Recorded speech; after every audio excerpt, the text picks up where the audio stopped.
지하의 방. 문영심. 장마가 시작되었다.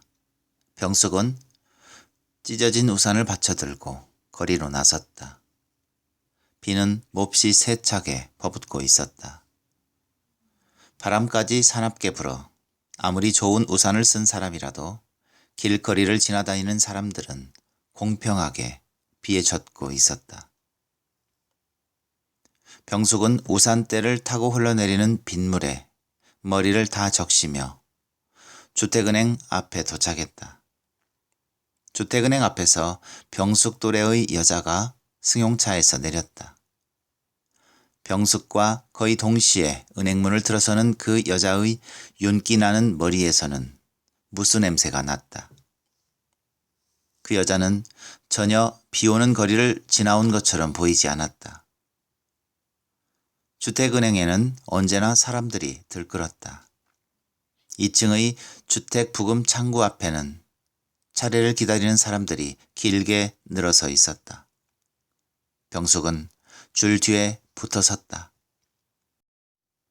그녀는 주머니에서 국민주택 청약저축이라고 쓰여있는 녹색 표지의 통장을 꺼냈다.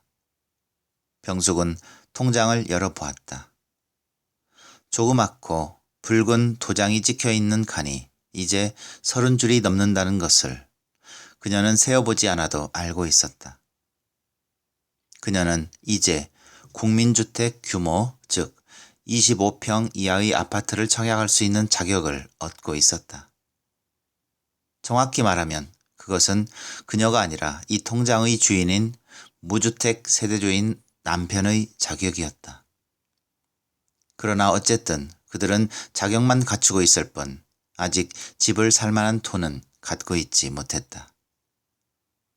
이 통장에 들어있는 돈과 따로 붙고 있는 정기적금 통장에 들어있는 100만 원 남짓한 돈, 그리고 그들이 살고 있는 방에 들어가 있는 전셋돈을 가지고는 아직 어떤 아파트도 분양받을 수가 없었다. 병숙의 앞에 서 있는 여자는 주홍색 표지의 통장을 들고 있었다. 병숙은 그것이 주택자금 대출금 상환통장이라는 것을 알고 있었다. 그것은 이미 집을 마련한 사람들이 갖고 있는 통장이었다. 병숙은 자신의 통장이 언제쯤이면 주홍색 표지의 통장으로 바뀔 수 있을까를 생각해 보았다. 문득 범수의 얼굴이 떠올랐다. 범수만 아니었다면 지금쯤 자기는 주홍색 표지의 통장을 들고 있을지도 모른다는 생각이 들자 병숙은 화가 났다. 그녀는 애써 그 생각을 지우며 벽에 걸린 시계를 바라보았다. 유치원을 파하기 전에 슬기를 데리러 가야 할 텐데 비에 젖은 사람들에게서 풍겨나오는 채취가 병숙의 속을 뒤집었다. 대개 아들보다 딸이 입덧이 심하다던데 이번에는 딸일까? 딸을 낳으면 무슨 좋은 수라도 생기는 것처럼 딸 하는 남편을 생각하자 병숙은 괜히 짜증이 났다. 줄은 쉽게 줄어들지 않았다. 병숙이 헐떡거리며 유치원 문 앞에 도착했을 때 막 수업을 마친 아이들이 쏟아져 나오고 있었다. 비가 좀 뜸해지긴 했지만 유치원 문 앞에는 우산을 받쳐든 엄마들이 자기 아이를 찾느라고 이름을 부르며 소란을 피우고 있었다. 같은 모자를 쓰고 같은 가방을 어깨에 맨 6살박이 아이들은 얼핏 보면 다 같아 보였다. 그러나 엄마들은 마치 후각이 예민한 들짐승들처럼 자기 아이들을 잘도 찾아내고 있었다. 문을 가로막은 엄마들 때문에 아이들은 신발을 갈아 신는데 애를 먹었다. 엄마들이 들고 있는 우산에서 떨어지는 빗방울들이 신발을 갈아 신느라고 허리를 숙이고 있는 아이들의 머리 위로 떨어져 내렸다. 병숙은 꽤 소리라도 질러주고 싶었다. 왜들 이렇게 야단이요? 비켜요. 남의 아이들 머리에 빗방울을 뚝뚝 떨어뜨리면서 자기 아이만 찾으면 다야? 그러나 병숙은 그저 이맛살을 찌푸린 채 그 소란을 지켜보고만 있었다. 병숙은 문에서 멀찌감치 비켜서서 눈으로만 슬기를 찾았으나 쉽게 찾아낼 수가 없었다. 슬기 쪽에서 먼저 그녀를 알아보고 뛰어왔다. 뭐가 그리 급한지 녀석은 운동화를 똑바로 신지 않고 반만 발에 꿰고 실내화는 신주머니에 넣지도 않고 들고 있었다. 병숙은 혀를 찼다. 병숙은 서두르기 잘하는 슬기의 급한 성격을 발견한 때마다 마음이 언짢았다. 남편은 결코 성질이 급한 편이 아니었다. 병숙 자신도 어렸을 때부터 매사에 너무 신중하고 느린 편이라는 말을 들어왔다. 외가 쪽이나 친가 쪽을 통틀어서 그렇게 조급하고 덜렁거리는 성격을 가진 사람이라고는 없었다. 병숙은 슬기의 친가나 외가 쪽 사람들을 꼽을 때 애써 범수를 제외시켰다. 슬기가 덤벙거리고 서두를 때마다 떠오르는 범수의 얼굴을 그녀는 생각하고 싶지 않았다. 엄마, 유치원에서 여름방학 캠프 간대. 나 보내줄 거지? 여기 가정통신장 써 있어. 슬기는 가방에서 구깃구깃해진 인쇄물 한 장을 꺼내어 병숙에게 주었다. 병숙은 가슴이 철렁했다. 아참, 왜 그 생각을 못했지? 캠프 비용을 내야 할 텐데. 돈을 톡톡 털어서 청약저축을 넣어버렸으니 어떻게 하지? 병숙은 찢어지지 않은 쪽으로 슬기의 머리 위에 우산을 받쳐주며 집으로 향했다. 슬기는 신바람이 나서 뭐라고 계속 짓거리고 있었지만 병숙의 귀에는 잘 들려오지 않았다. 여름방학 캠프는 학기 초에 이미 예고되어 있었던 것인데 그녀는 미처 생각을 못하고 있었다. 캠프 비용은 3만 원이라고 되어 있었다. 10일이면 모레였다. 병숙의 지갑 속에는 달랑 10,000원짜리 한 장이 있을 뿐이었다. 병숙은 다달이 너무 빠듯하게 사느라고 이만한 지출에도 쩔쩔매야 하는 자신이 한심했다. 병숙이 새들어 사는 집은 흔히 다세대 주택이라고 불리는 방만 엄청나게 많은 집이었다. 슬기네가 들어있는 지하에도 슬기네 말고 또 한 가구가 새들어 있었고 1층과 2층에도 각각 3가구씩 새들어 살고 있었다. 집주인은 이 집에 살고 있지 않았다. 주인은 새든 사람이 바뀔 때만 계약서를 쓰러 나타나곤 했다. 말이 지하지. 이건 1층이나 마찬가지야. 가보면 알겠지만 미니 3층 집이라고. 반만 땅속에 들어가 있어요. 솔직히 말해 1층보다 낫다고.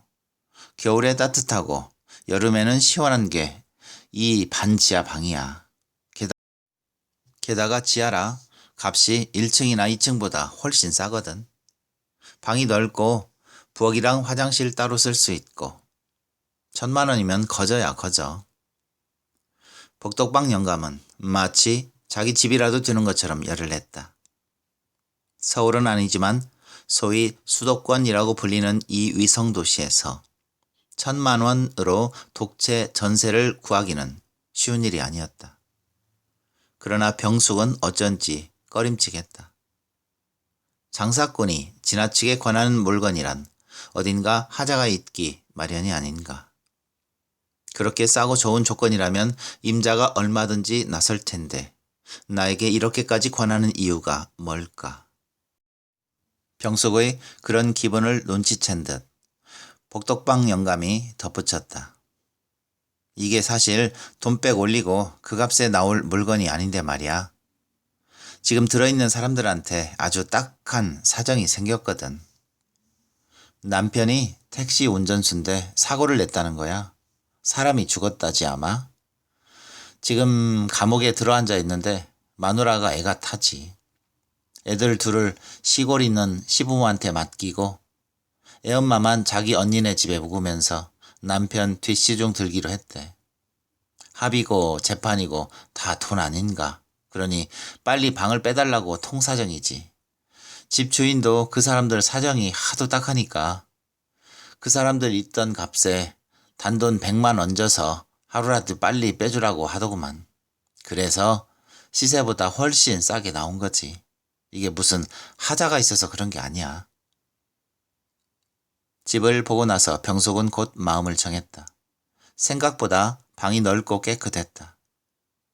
그 집이 유난히 깨끗하게 보인 건 어쩌면 그 집에 살고 있는 여자의 깔끔한 집칠의 덕분인지 몰랐다.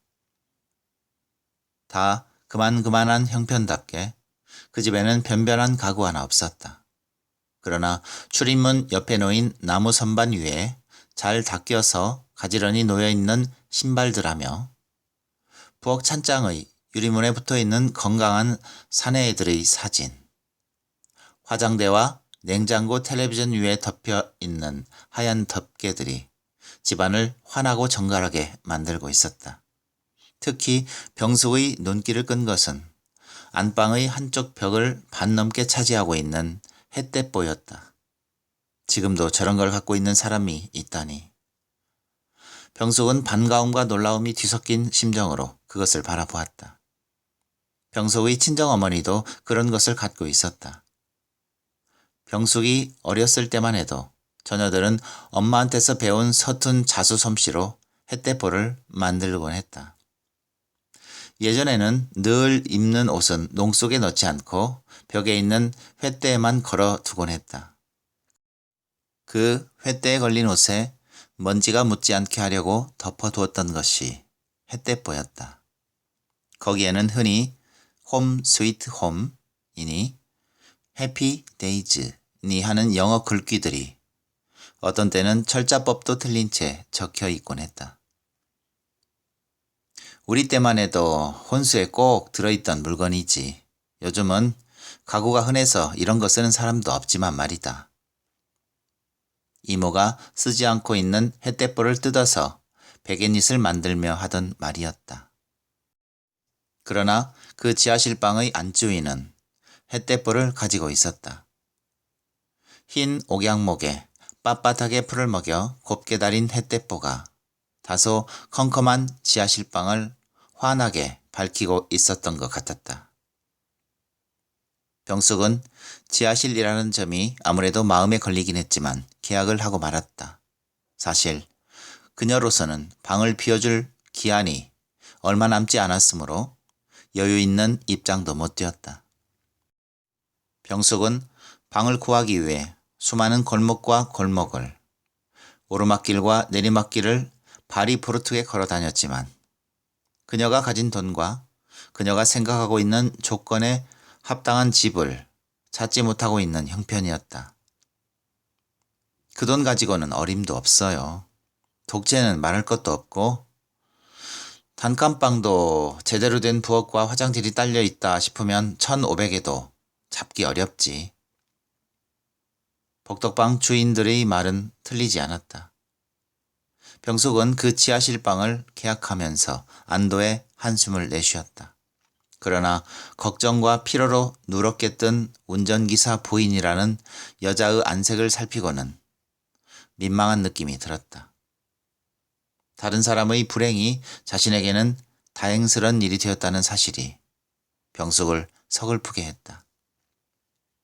슬기는 지하실로 내려가는 층계를 구르듯이 단숨에 뛰어내려갔다. 병숙이 반도체 내려가지 못했을 때 슬기는 벌써 다 내려가서 그녀를 불렀다. 엄마, 우리 집에 누가 왔나 봐. 문 열렸어. 병숙은 가슴이 철렁했다. 뭐 가져갈 게 있다고 지하실까지 도둑이 든단 말인가. 아까 나갈 때 문을 분명히 잠갔는데. 병숙은 고꾸라질 듯이 서두르며 층계를 내려갔다. 엄마, 범수 삼촌 왔어. 슬기의 목소리를 듣자 병숙은 도둑이 들었다고 생각했을 때보다 더 가슴이 내려앉았다. 미안합니다, 형수님. 문이 잠겨 있길래 따고 들어왔습니다. 이 정도 자물쇠 따기는 일도 아니니까요. 비가 퍼붓는데 마냥 밖에서 있을 수만도 없지 않습니까? 물불을 안 가리고 제멋대로 행동할 때와는 딴판으로 보통 때의 범수는 천천히 말을 했다. 병숙은 그가 마치 약을 올리는 것 같아서 그런 말투가 듣기 싫었다. 아무리 비가 와도 그렇지 자물쇠 잘 따는 도둑놈 특기가 무슨 자랑이라고 함부로 따고 들어온단 말인가. 병숙은 화가 났지만 언제나 그렇듯이 꾹 눌러 참았다. 어쨌든 범수는 시동생이었다. 범수는 남편의 아버지 다른 동생이었다. 불쌍한 놈이야. 범수 참 불쌍하게 컸어. 엄마가 바람 피워서 낳은 자식이라고 우리가 얼마나 구박했는지 알아? 특히 나한테 많이 맞았어. 그놈 태어나기 전까지만 해도 엄마 젖 만지면서 자는 막내 특권은 엄연히 내 차지였는데 난데없이 그놈이 태어나서 그걸 가로챘으니 내가 가만뒀겠어?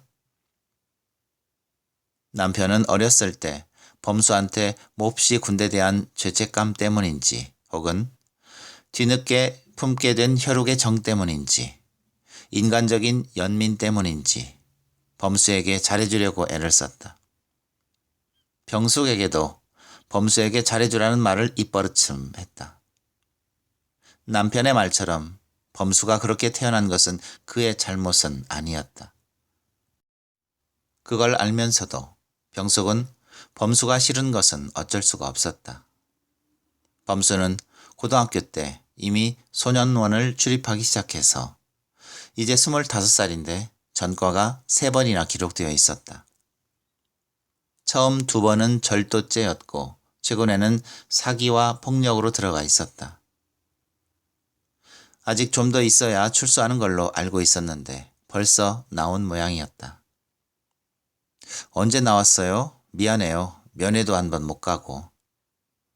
병숙은 마지못해 그렇게 말했다. 천만에요. 형님이 자주 오셨는데요. 형수님 같은 분이 큰 집 출입을 해서야 되겠습니까? 더구나 우리 슬기가 있는데. 병숙이 방으로 들어서자 범수는 방 한 구석에 밀어놓았던 과일 봉지를 끌어다가 병숙 앞으로 밀어놓으며 말했다. 참 형수님 슬기 동생 가지셨다고요. 축하합니다. 형수님이 좋아하시는 과일을 좀 사왔습니다. 형수님은 임신만 했다 하면 과일을 더 많이 드신다면서요? 오늘은 웬일일까? 제법 어른스럽게 구네. 이제 철이 드는 걸까? 제발 이제부터라도 정신 차리고 살았으면 좋겠는데. 병숙이 다소 마음이 놓이는 걸 느끼며 점심을 차리려고 부엌으로 나갔다. 그이는 최근에도 면회를 다녀온 모양이지. 저번에 대전 쪽으로 출장 갔었을 때 다녀왔나 봐. 왜 나한테는 말하지 않았을까? 범수 얘기만 나오면 내가 질색을 하니까 말하기 싫었겠지. 병숙이 서둘러 더운 점심을 짓는 동안 방 안에서는 범수와 슬기가 씨름을 하는지 몹시 시끄러웠다. 오랜만이라 처음에는 좀 서먹서먹해 하던 슬기가 제 아빠한테 하듯 신이 나서 매달리는 모양이었다. 삼촌 그동안 왜 안 왔어? 어디 좀 가 있었거든. 어디 갔었는데? 슬기가 다그치자 범수는 대답이 궁한지 잠시 잠잠했다. 어디? 슬기가 재차 물었다. 병숙은 범수가 뭐라고 대답하는지 궁금해서 일선을 넣고 귀를 기울였다. 삼촌은 말이야 아주 큰 배를 타고 외국에 갔다 왔어. 와, 정말이야? 슬기는 소리를 질렀다. 그래, 삼촌은 선원이거든. 너 걸리버 여행기 아니? 걸리버가 배를 타고 바다에 나갔다가 소인국이랑 거인국에 갔다 오는 얘기야. 그래, 그 걸리버처럼 삼촌은 용감한 바다의 사나이란 말이야. 병숙은 슬그머니 웃음을 머금었다. 제법이네. 하긴 저 정도 둘러대는 재주는 있어야 사기를 쳐도 치겠지. 병숙은 그런 생각을 하다가 문득 좀 부끄러워졌다. 범수의 꿈이었는지도 모르지. 범수도 꿈은 있었을 테니까. 범수는 점심을 먹자마자 부엌 옆의 골방으로 들어가 잠에 골아떨어졌다. 그 방은 슬기의 안 쓰는 장난감들과 병숙이 만드는 봉제 인형의 재료를 넣어두는 방이었다. 먼지가 쌓였을 테니 치워주겠노라는 병숙의 말에 범수는 웃으면서 말했다. 이 정도면 저한테는 호텔입니다. 신경 쓰지 마세요. 슬기는 비가 오니까 밖에 나가지 말라는 병숙의 말을 듣지 않고 밖에 나가 놀고 있었다. 병숙은 아이가 밖으로만 도는 게 늘 마음에 걸렸다. 채광이나 통풍이 덜 좋은 지하실 방에 굳이 아이를 붙들어둘 이유는 없었다. 그러나 문 밖에는 항상 많은 위험이 도사리고 있었다. 좁은 골목길까지 염치 없이 밀고 들어오는 자동차들이며 뜸했다 하면 한 번씩 나타나 세상을 떠들썩하게 하는 유괴범들. 하긴 지하실 방에 새들어 사는 가난한 아이를 유괴해갈 멍청할 놈들이 있을 것 같지는 않았지만 아무튼 6살 박이를 마음 놓고 뛰어놀게 할 만큼 안전한 세상은 아니었다. 슬기가 집 밖으로만 도는 데에 대해 병숙이 언짢아 하는 데는 더 큰 이유가 있었다. 사람은 아무래도 지상에서 사는 게 정상이겠죠? 슬기가 집에 있기 싫어하는 것도 땅속에서 벗어나려는 본능이 아닐까요? 병숙의 말에 남편은 웃어 넘겼다. 본능은 무슨 놈의 본능이야. 원시인들도 움집에서 살았다고. 슬기가 밖으로 나가는 건 한참 뛰어노는 걸 좋아하는 나이기 때문이야. 친구들하고 어울려 노는 재미 때문이라고. 당신은 매사를 너무 과장해서 생각하는 게 탈이야. 난 우리 집이 좋기만 한데 얼마나 아늑해. 처음 이 집으로 이사 왔을 때도 그랬다. 병숙은 방이 깔끔해 보여서 계약을 하긴 했지만 막상 이사를 하고 보니 낮에도 전등을 켜야 하는 어두컴컴한 방이 굴속 같은 기분이 들어 우울했다. 역시나 전에 살던 여자의 남편이 교통사고를 냈다는 사실도 새삼스럽게 마음에 걸렸다. 회사의 트럭을 모는 일이긴 했지만 병숙의 남편도 운전기사였다. 대형 트럭에 짐을 싣고 고속도로를 오르내리는 남편의 직업에 대해 늘 불안한 마음을 갖지 않을 수가 없었다. 어른들은 집터가 나쁘면 운수가 사납다고 하지 않던가. 병숙은 아무래도 이사를 잘못 온 것 같다는 말을 남편에게 하고 말았다. 남편은 쾌활하게 웃으면서 병숙의 말을 일축했다. 여보, 지하실에서는 아무나 살 수 있는 게 아니야. 지하실은 옛날부터 의로운 사람들의 보금자리라고. 로마 시대의 예수의 제자들, 2차 대전 때 나치에 항거하던 레지스탕스들, 그들이 모두 지하실에서 살았다는 건 몰라? 박해받는 자들, 그러나 희망을 잃지 않고 인간을 사랑하는 자들에 의해서 새로운 역사는 창조되도다. 어때? 우리도 지상에서 소외된 자의 특권을 누리면서 새로운 역사를 창조해 보자고. 남편은 마치 연극 배우처럼 장광설을 펴면서 방 안에 흐드러진 이삿짐 사이를 걸어 다녔다. 병숙은 어이가 없었다. 나 원참, 역사는 무슨 놈의 역사람? 이렇게 습기 차고 더러운 곳에서 가구를 내가면서 드러난 천장 한 구석에서부터 시작하여 벽 모서리로 마치 남북 아메리카의 지도처럼 길게 번져 있는 더러운 얼룩을 노려보며 병숙은 속으로 그렇게 중얼거릴 수밖에 없었다. 남편은 그렇게 가끔 이상한 소리를 했다. 지방에서 전문대학을 다니다가 중퇴한 학력을 갖고 있는 남편은 학교 다닐 때 취미로 연극을 한 적이 있었다고 했다. 그래서 그런지 남편은 셰익스피어가 어떻고 파우스트가 어떻고 하는 소리를 할 때가 있었다. 남편이 그런 말을 꺼내는 것은 주로 술에 취했을 때였다. 그러나 병숙은 남편이 무슨 말을 하는지 알 수도 없었을 뿐더러 별로 알고 싶지도 않았다. 병숙이 바라는 것은 남편이 좀 더 돈을 넉넉히 벌어오고 사고 나지 않게 늘 조심하고 남의 일에 신경 쓰지 말고 자기 자신과 자기 가족들이나 좀 더 생각해 주었으면 하는 것이었다.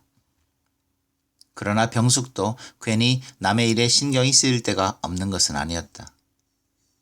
병숙은 가끔 전에 그 방에 살던 운전기사의 아내를 생각했다. 병숙은 그 여자처럼 집안을 깔끔하고 환하게 꾸미려고 애를 썼지만 처음 그 집에 들어섰을 때 느꼈던 그런 분위기는 영 만들어지지는 않았다. 그 속에는 그 집에 살던 한 가족이 함께 살면서 나눈 기쁨과 고통까지 들어있는 것인지도 모른다고 병숙은 생각했다. 이제 병숙의 가족들이 그들만의 분위기를 그 방에서 만들어 가야 한다고 그녀는 생각하기도 했다. 병숙은 찬장 유리문에 붙어있는 건강한 사내 아이들의 사진을 생각하며 그들 가족이 하루빨리 다시 만나 살게 되기를 빌어보았다. 병숙은 어렸을 때 그랬던 것처럼 무엇인가를 열심히 바라면 이루어진다는 생각을 아직도 아주 버리지는 못했다. 물론 그것이 얼마나 허망한 믿음인가를 수도 없이 경험했지만 여전히 포기하지 않았다. 그 바람이 자기 자신을 위한 것이 아니고 남을 위한 것일 때는 꼭 이루어질 수도 있을 것 같았다. 그것은 어쩌면 병숙이 타인을 위해서 나눠줄 수 있는 것이 그런 마음뿐이었기 때문인지도 모른다. 당신 또 기도해? 남편은 병숙이 잠자리에 들기 전에 가만히 앉아서 생각에 잠기는 것을 보고 그렇게 묻곤 했다. 당신은 하나님도 부처님도 믿지 않는다면서 누구에게 기도를 하지? 기도하는 거 아니에요. 병숙은 마치 무엇을 감추듯이 벌떡 뛰곤 했다. 사실 그녀는 기도를 한다고 생각해 본 적은 없었다. 분명히 기도하는 자세야. 우리 어머니가 기도할 때 꼭 그런 모습이었거든. 어머니는 나이롱 신자이긴 했지만 기도만은 참 열심히 하셨어. 그래서 난 엄마가 범수를 낳았을 때 그런 생각을 다 했다니까. 엄마가 하도 열심히 기도를 하니까 하나님께서 아이를 낳게 해주셨나 보다. 동정녀 마리아처럼 남편도 없이 혼자서 아이를 만들었으니 말이야. 그런데 한 가지 이해가 안 가는 것은 맨날 우리 삼형제더러 징그러운 왼수들이라면서 왜 우리 같은 사내애를 또 낳았느냐 하는 점이었지. 이왕이면 천사처럼 귀여운 여동생이 생겼다면 얼마나 좋을까 했었지. 난 그래서 범수가 사내아이긴 하지만 우리 같은 망나니가 아니고 천사같이 착한 놈일지도 모른다고 생각했어. 사람들이 처음부터 범수를 착한 놈으로 봐주었다면 정말 그렇게 되었을지도 모르지. 병숙은 슬기의 여름 캠프 비용 때문에 마음이 편치 않았다. 남편은 물건을 싣고 지방에 내려가서 모레나 돌아올 예정이었다. 병숙은 장롱을 열고 텅 빈 페모람을 꺼냈다. 자기의 결혼 반지는 고사하고 슬기의 돌반지 하나라도 들어있다면 마음이 이렇게 허전하지는 않았을 것 같았다. 금반지는 현금이나 마찬가지였다. 돈이 급할 때는 언제든지 팔아 쓸 수 있었을 텐데. 슬기가 막 돌이 지났을 때 범수가 왔다 가면서 페모람에 들어있던 것을 몽땅 드러내갔던 것이다. 몇 개 되진 않았지만 시어머니가 정성껏 장만해준 반지며 목걸이, 금도리개, 아까워서 차고 다니지도 않고 넣어두었던 시계, 그리고 슬기의 돌날 들어온 몇 개의 금반지까지 하나도 남김없이 가져갔다. 병숙은 너무나 억울하고 아까웠지만 잊어버리자고 얼마나 마음을 달랬는지 모른다. 시동생이 한 짓이니 경찰서에 신고할 수도 없는 노릇이었다. 시어머니에게는 알리지 말자는 남편의 말에도 말없이 고개를 끄덕여 주었다. 알리면 뭐 하겠는가? 속만 상하실 텐데. 그렇지 않아도 범수는 시어머니에게는 손톱 밑의 가시 같은 존재였다. 시어머니는 일찍 혼자 되어 항구 도시에서 식당을 하며 아들 사형제를 길러낸 분이었다. 그녀가 어떤 사연이 있어 범수를 낳게 되었는지 병숙은 알지 못했다. 다만 시어머니가 범수를 낳지 않았더라면 지금보다 훨씬 당당하게 장성한 아들들에게 대접받고 살았으리라는 것은 알 수 있었다. 범수는 병숙의 집에서 폐물을 들고 나가서는 한 1년 동안 그녀의 집 근처에 그림자도 비치지 않았다. 범수는 바로 위의 형인 병숙의 남편과 유난히 사이가 좋아 결혼 초에는 자주 드나들곤 했었다. 다른 형들과는 나이 차이도 훨씬 많아서 어렵기도 했겠지만 병숙의 남편만큼 범수에게 따뜻하게 대해주는 논치가 아니었다. 병숙은 다소 형들의 집도 자기네처럼 범수의 나쁜 손버릇에 피해를 본 일이 없지 않았으리라고 짐작할 수 있었다. 집안 식구들 아무도 범수가 어디서 무엇을 하고 있는지 모르고 있던 어느 날 시어머니가 울면서 병숙에게 전화를 했다. 범수가 절도죄로 잡혀 들어가 있다는 소식이었다. 그때는 마침 병숙이 어렵사리 부어온 200만 원짜리 적금을 타서 단칸방 신세를 면해보려고 방을 구하러 다니던 때였다.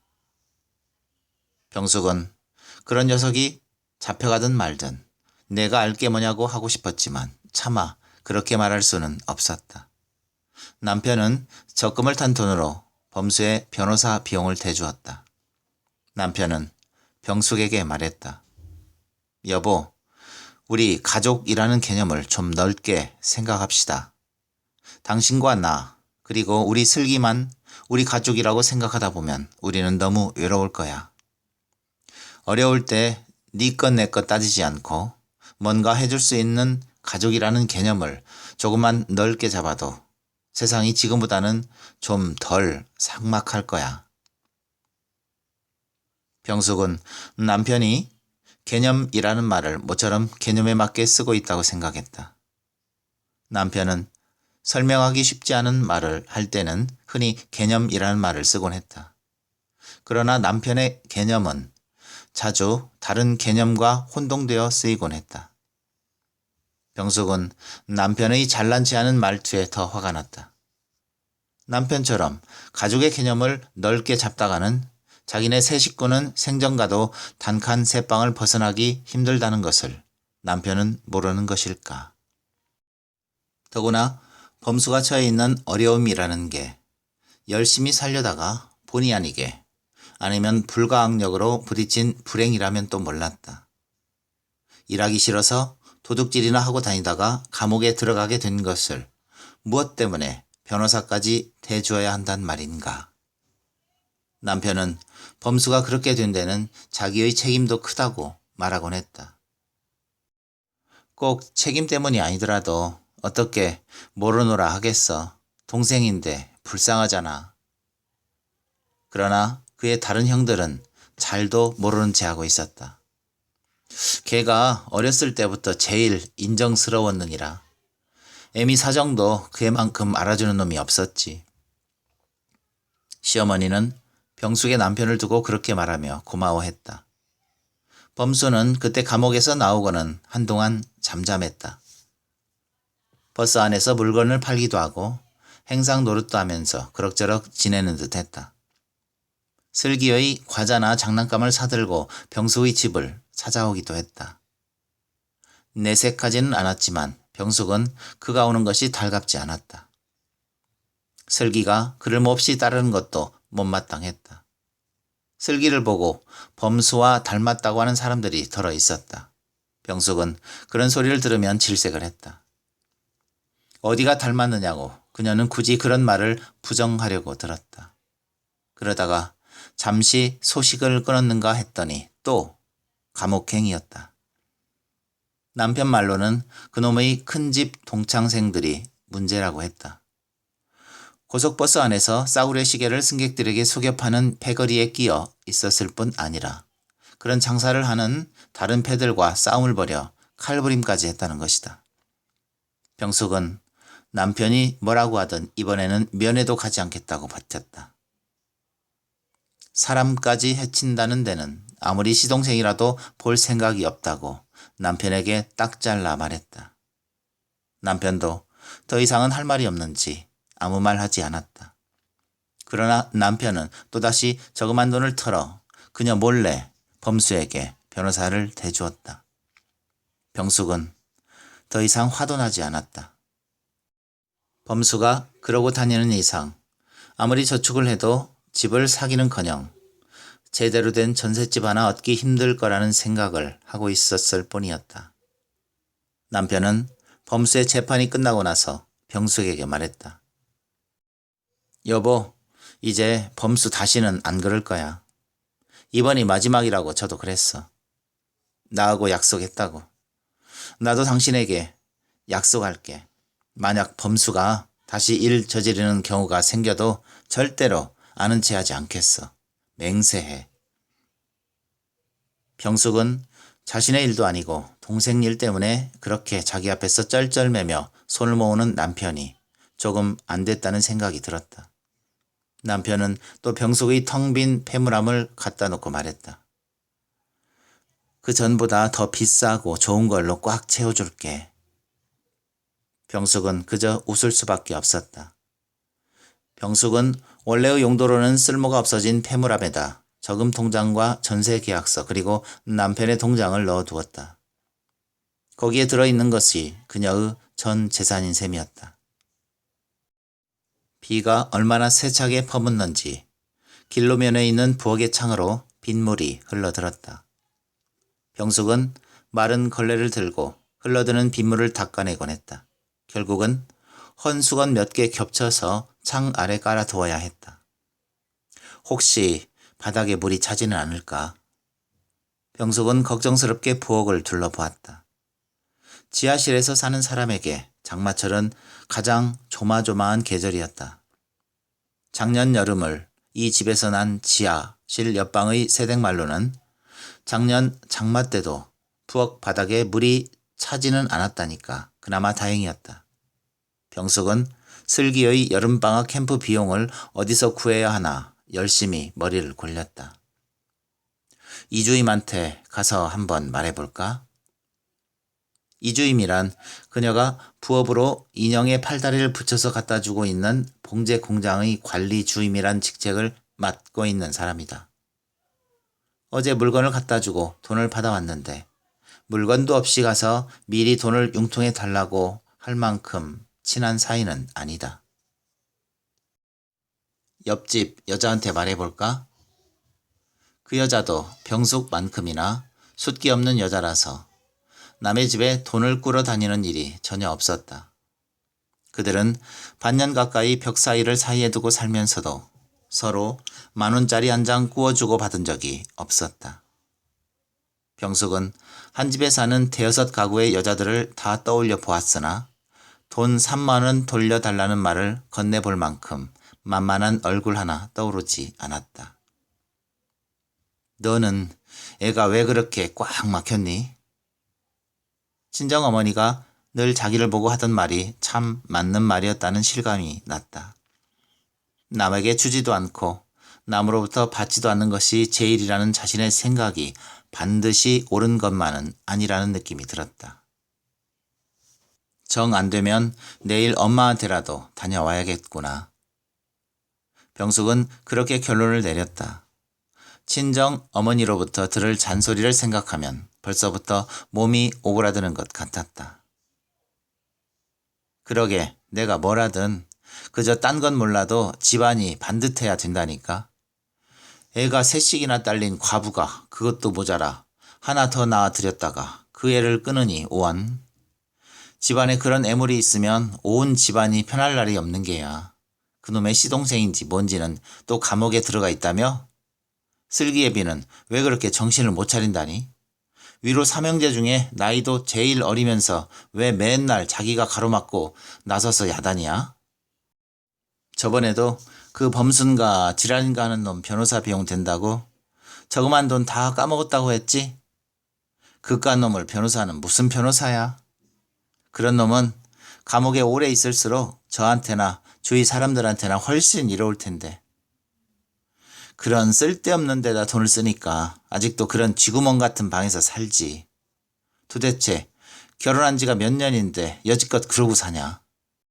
내가 우리 슬기 얼굴 보고 참지. 아이고 그냥 성질 같아서는 사이고 사돈이고 죄 만나서 한바탕 퍼붓고 싶다만.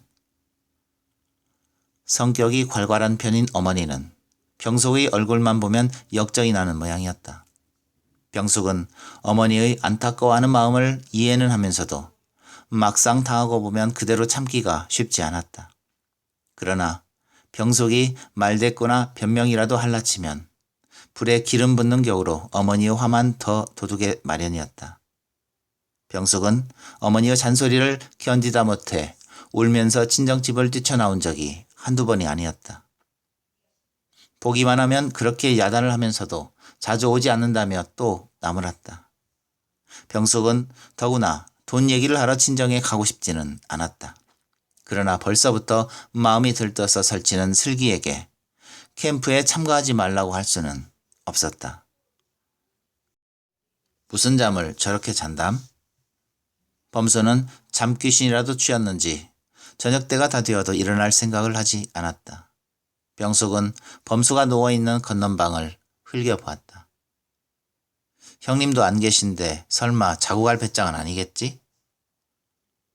병숙은 그렇게 생각을 하면서도 은근히 걱정이 되었다. 도대체 그만한 분별이 있는지 의심스러웠기 때문이다. 가지 않으면 내쫓지 뭐. 병숙은 그렇게 마음을 다잡았지만 자신이 없었다. 병숙은 사실 범수가 조금 두려웠다. 슬기가 있어서 그나마 마음이 좀 놓였다. 슬기는 비에 흠뻑 젖어서 돌아왔다. 병숙은 부엌에서 물을 데워 슬기를 목욕시켰다. 슬기는 온몸에 소름이 잔뜩 돋아 있으면서도 춥지 않다고 우겼다. 병숙은 슬기의 등을 찰싹찰싹 때리며 화를 낸 채했다. 밖이 어두워오는데도 일어날 생각을 하지 않는 범수가 들으라고 일부러 큰 소리를 냈다. 엄마가 밖에 나가 놀지 말라고 했잖아. 비가 저렇게 오는데 감기 들면 어쩌려고 그렇게 강아지 새끼 모양 돌아다녀? 그래도 범수는 전혀 일어나는 기척이 없었다. 병숙은 슬기의 귀에 대고 말했다. 가서 삼촌 좀 깨워. 슬기가 제 아빠를 깨울 때처럼 타고 앉아서 귀를 잡아당기고 코를 비틀고 해서야 범수는 겨우 일어났다. 토끼 눈처럼 빨갛게 충혈된 범수의 눈을 보자 병숙은 어쩔 수 없이 측은한 생각이 들었다. 이상하죠? 나온 후로 한 번도 이렇게 편히 자보지 못했는데 정말 달게 잤어요. 안에 있을 때가 차라리 편하고 잠도 잘 왔었다고 생각했는데 형님 댁에 오니까 이상하게 잠이 쏟아지네요. 형수님 저 오늘 여기서 자고 와도 되죠? 골방에서 잘게요. 형님은 모레나 오신다죠? 슬기한테 들었어요. 형님이 집을 자주 비우셔서 무서우시겠어요. 병숙은 차마 안 된다는 말이 나오지 않았다. 무섭긴 네가 무섭다는 말이 목구멍까지 올라왔으나 꾹 참았다. 이젠 집에는 훔쳐갈 물건이 하나도 없으니까. 병숙은 속으로 그렇게 중얼거리며 범수를 쫓아낼 것을 단념하고 말았다. 한여름이라지만 저렇게 비가 퍼붓는 을씨년스러운 거리로 다 저녁 때 그를 내쫓는다는 것은 아무래도 좀 심한 일이라는 생각도 없지 않았다. 범수는 저녁밥을 2그릇씩이나 비우더니 금세 또 졸기 시작했다. 병숙은 골방을 대강 치우고 새 요를 내서 깔아주었다. 병숙은 저녁 먹은 설거지를 끝내고 들어와 텔레비전을 틀었다. 서울과 중부지방에 호우주의보가 내렸다는 소식이 뉴스 초반에 나왔다.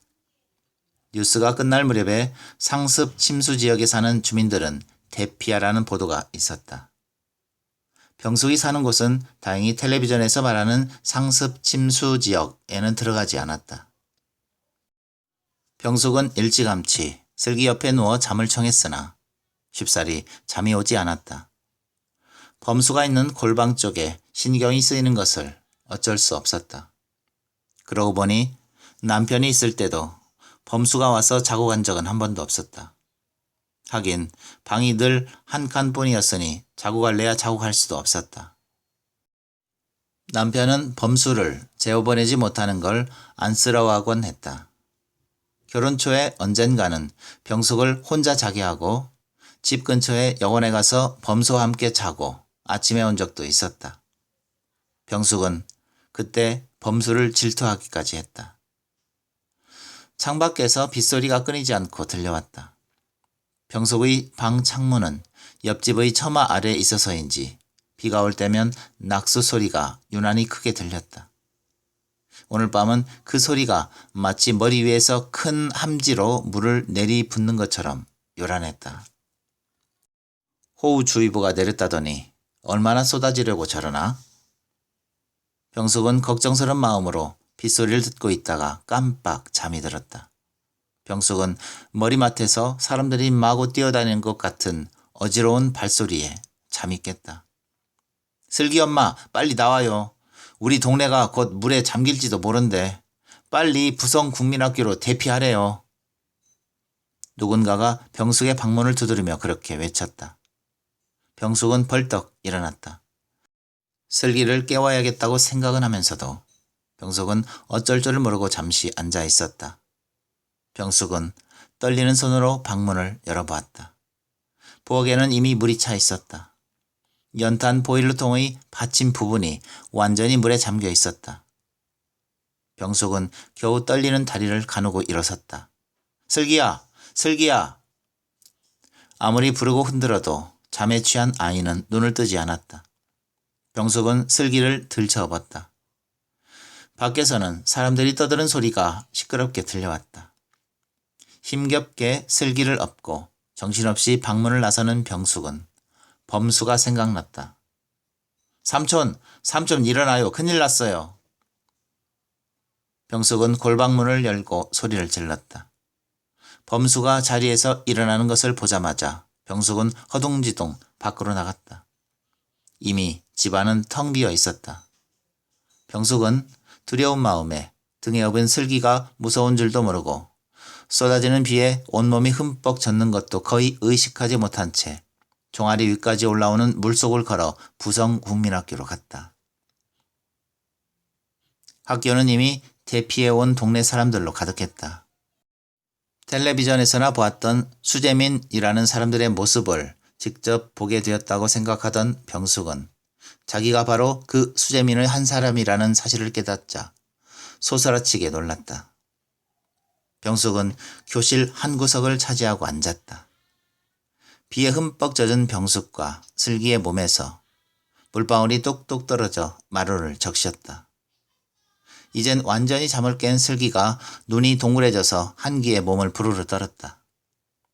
병숙은 자신이 슬기만 업고 빈 몸으로 빠져나왔다는 걸 깨닫고 몹시 당황했다. 주위 사람들은 대개 담요나 이불 한두 채씩은 갖고 있었고 그 와중에 텔레비전까지 들고 나온 사람도 있었다.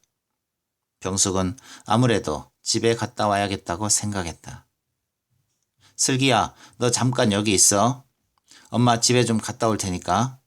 당장 입을 옷이라도 갖고 와야지. 안 되겠다. 병숙은 슬기의 손을 쥐어주며 말했다. 그러나 낯설고 이상한 주위 환경에 잔뜩 불안해하고 있던 슬기는 필사적으로 고개를 저었다.